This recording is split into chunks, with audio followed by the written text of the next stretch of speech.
Salut à toi, mon guerrier. Aujourd'hui, je voulais te parler de ce YouTuber Marvel Fitness. 前に来たんだ。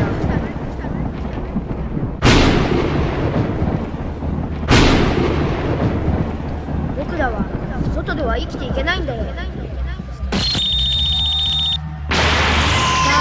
あ、戻ろう。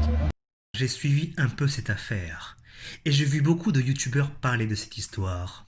Mais si je fais cette vidéo, ce n'est pas pour parler de cette affaire, mais plutôt de te parler du message que ce YouTuber John Coffey, comme il aimait se faire appeler, véhiculait vraiment. Tout d'abord, de ce que j'ai pu voir de sa chaîne, c'est qu'il démontrait une certaine vérité concernant des gens pas très honnêtes envers leur communauté. Cela montrait déjà un sens de la justice véritable. Puis il s'est transformé en guerrier avec un entraînement acharné. Il a prouvé qu'avec de l'effort, on peut devenir plus fort. Il avait toujours le sourire, car il ne se prenait pas trop au sérieux. Il pouvait vite s'énerver tout comme pardonner et devenir ami avec ses ennemis, comme Goku.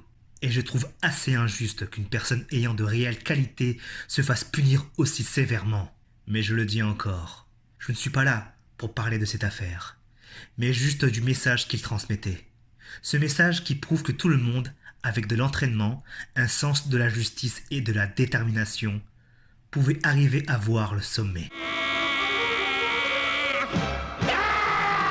À voir notre véritable chemin. Ce qu'on doit retenir de cette histoire et de Marvel Fitness, c'est qu'on doit vivre avec le sourire et un sens véritable de la justice. On ne doit pas céder à la haine et à la violence, mais plutôt d'avoir le contrôle de la situation en utilisant notre intelligence et notre détermination. Tout comme John Coffey de la ligne verte, tu vas vraiment montrer ta force maintenant. N'oubliez jamais qu'il faut devenir un véritable guerrier. Et surtout, ne jamais oublier la légende. Ok, pas de soucis. Enfin, je l'ai, ma fameuse photo. Merci, Jean Taku. Merci beaucoup. Un grand fan de vos vidéos. Un guerrier ordinaire n'aurait pas pu faire ça. Quel genre d'entraînement a-t-il pu suivre pour développer une telle adresse? Comment a-t-il fait? Et si la légende disait vrai? Et s'il était vraiment un super guerrier?